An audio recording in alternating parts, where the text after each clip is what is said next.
Heyo everybody, Haku here with my live reaction to read through for Tower of God Urek Mazino Chapter 24.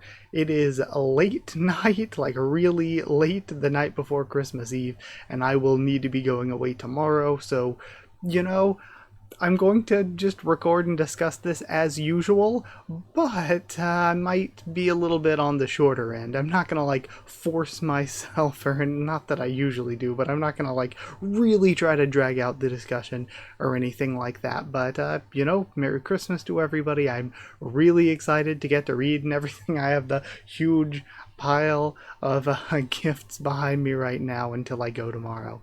So yeah, either way, I guess there's not a lot to say. This one's called Raging Light Part 1. Not a lot to say before we see what happens here. I guess Cheon-geum was in the thumbnail, and last time it seemed like Rahab was just going to, tie up some loose ends with Cheon-geum. So I wonder where that's going to go. Either way, we might see like immediately here at the beginning of the chapter. So let's start reading. Rahab, I thought you weren't going to intervene. When the Queen appeared out of nowhere and attacked the regulars in the test site, I had no choice but to intervene. Furthermore, I was forced to step in and kill the strange ranker who broke into the site to ensure the safety of the regulars. That sounds like a good cover-up, don't you think? Sorry, we saw this at the end of last chapter. So last night I wasn't feeling good enough to record. Not exactly feeling great now, but I feel like getting the ball rolling, starting recording will hopefully, just help get my energy up. But, oh yeah?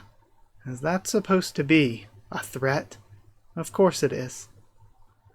You chose to intrude on my territory. Now, prepare to die. Again, so this calls into question what the relationship between the Salty Smell Island people, like what the relationship among them is. No. No. Okay, the Queen. I was like, why would you care what happens to Cheon-geum? Okay, they're not where Cheon-geum is currently. They're with the Queen. This can't be happening. Your Majesty, wake up, please. No. Maybe she can be saved. Or again, like I said, I think that having stakes like this, having, characters actually be taken out, because, anybody's on the chopping block except for Urek himself, basically, I think adds some more drama to the story. But I also mentioned that there are some ways that I could see this going where, because the Queen could, draw back in the net dolphins as a part of her body or whatever, there is a chance that maybe she loses this, large form or whatever, but she just dissipates back into a crowd of net dolphins. And then we have our title splash, Raging Light 1. Rahab, what's the meaning of this? You know that us fighting each other. I don't care. Just shut your mouth and die. Ooh, he's so edgy. Again, Rahab just does not do it for me as a villain. Not a chance. We have this explosion here, a lighthouse watching on. Did you see that? The head director finally stepped in. I bet he'll crush the intruder like a bug. Wow, he's really something. And Heidi is still very skeptical of everything that's going on. I thought he was just a sadistic creep. What are they doing? They're not supposed to be fighting each other.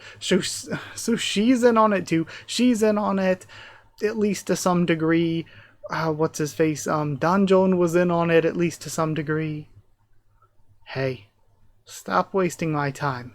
Who gave you that tainted jewel? If you can't talk, use your eyes to point. He roars. You little. He punches in. The princess is watching on, seeing the ass whooping that she deserves. Like the ire that was rightfully directed toward her being misdirected toward the bull. Or looking on. And I can't tell if he beat him so hard that his head is that separated from his body, or if that was just how he looked after. after mutating. Right? I said point. It points with its eye? Okay. That way, huh? You knew you'd have to tell me. So, why'd you waste my time? You have a crack now? And a squelch as he crushes the head? And this is a much darker, angrier side of Urek than we have ever seen in the main series or this. Nail, look after Rohan. Sure. He takes off. What the? How can a regular move with such speed? Mazino, who the hell are you?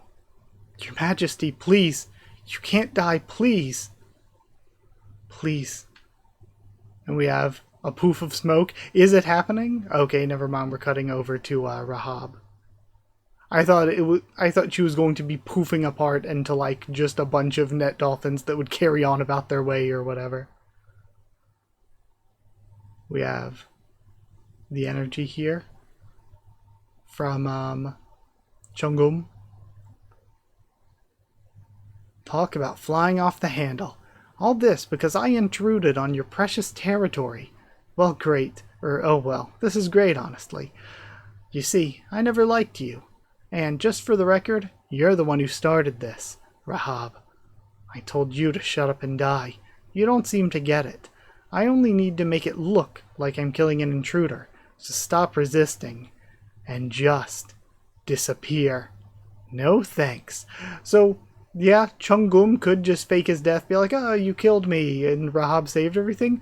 But Cheon-geum is either too stupid to get it, or is, again, purposefully doing this because, like he said, he doesn't like Rahab, and it's too big of a hit to his pride. He's like, I'm not just going to, like, play dead for this guy I don't like. Their attacks clash. I'm having way too much fun. It's not often that I get to fight someone who's just as messed up as me. Then, ooh, who's an edgy boy? We have the crackling Shinsu. It erupts towards him. If you're not going to surrender, then I'll just have to make some holes in that thick head of yours. Too bad. My head already has enough holes. This dialogue, not exactly doing it for me. It's reminiscent of the, how dare you disrespect my authority? My authority on this floor is authoritative, and how dare you disrespect it? Meanwhile, doing Shinsu gesturing towards the bathroom.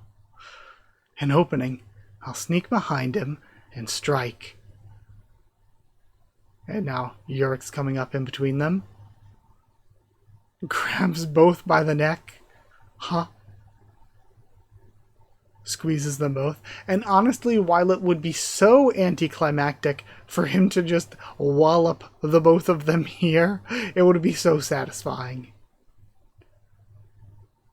He slams them both down. Now, which one of you wants to die first? Okay. Hey, what makes you think you can... Hey, morons. Are you the ones who did this to the queen? The queen's still down. Huh. A regular standing up to a ranker, and a head director no less. And what if we are? What if? Just what do you mean by that? Crimes deserve to be punished. Does he even know who he's talking to? If you really have something to do with the tainted jewel, I'm done going easy on you. Foolish spawns of darkness, your time is up. Now's the time. He's just flexing a ton of power for light. And this is like, we've only had 24 chapters so far. This is like the dozenth chapter we've had. Okay, that's exaggerating. It's only like the maybe 3 to 6th chapter, 3rd to 6th chapter that we've ended on a line like this. But we have ended on a lot of lines like this for the spinoff. You know, I feel like both Rahab and Cheon-geum are both lame enough and hateable and just punchable enough, and they've done enough to, like, hurt characters that were likable. Like, I could understand being like, screw Cheon-geum for what he did regarding the Queen, for what he did regarding the, Baskerville situation, and then you could also say because of controlling the bull and everything and manipulating the bull. And screw Rahab, because not only is Rahab seemingly behind most of this stuff that's happening, but also what Rahab did to the Queen. So it's like they have given us enough reason to hate these two that, while again, if Urek just clapped them easily, it would be pretty anticlimactic, I guess. But you could always say, you know, there are bigger fish than them, and we were just made to think that they were that strong. But I would still be so fine with it, because to me they are so hateable and dislikable and punchable that seeing Urek just beat the crap out of them, even this early on in the story, would just be cathartic. So, would not mind it. Also, now you have to think, what does the princess decide on? Because before, the princess was like, okay, yeah, we made a deal, we're gonna work together or whatever. And then the second that Urek takes off, he thinks we made a deal or whatever, I'm just going to tell my teammates to find and take out his teammates and let me know where they are so I can take out his teammates behind his back. So now that he's not there anymore, and she's seen a little bit more of his power, does she chicken out? In which case she was both a traitor and then now a coward. Or does she continue to try to betray him by going after his teammates? In which case, of course, I'm going to choose Rohan and Neo over the princess like 100 times out of 10. So, you know, it's kind of, I'm in the screw the princess camp. She sucks.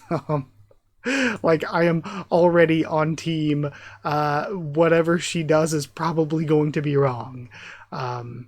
But yeah, either way, it was even more fun. Really excited to see what more happens with the spinoff, because I've been loving it. But also, like I said, there's not too much more to say, and I don't want to drag things out unnecessarily. So I'll end things here, at least for this week. But of course, we'll have another chapter in less than a week, and we can talk some more then, and hopefully I can do some more Tower of God stuff other than just the reactions too. But either way, for now, thank you for watching. Like if you did like the video, comment down there, tell me what you thought of this week's chapter, my thoughts and reaction. Subscribe for more Tower of God, much more on the channel. Follow on Twitter if you want. If you want a link to the Discord server, it's free and open for anyone. If you want to help support the channel by becoming a member or patron, hit join down below to become a member, or go to patreon.com/HakuWithTubes, or a link will be in the description.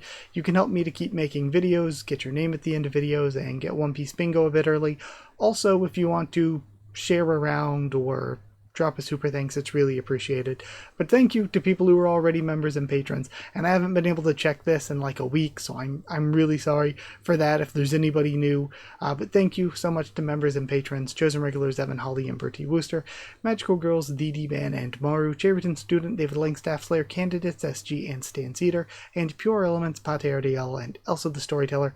Thank you for your support, thank you for watching, and I'll see you all next time.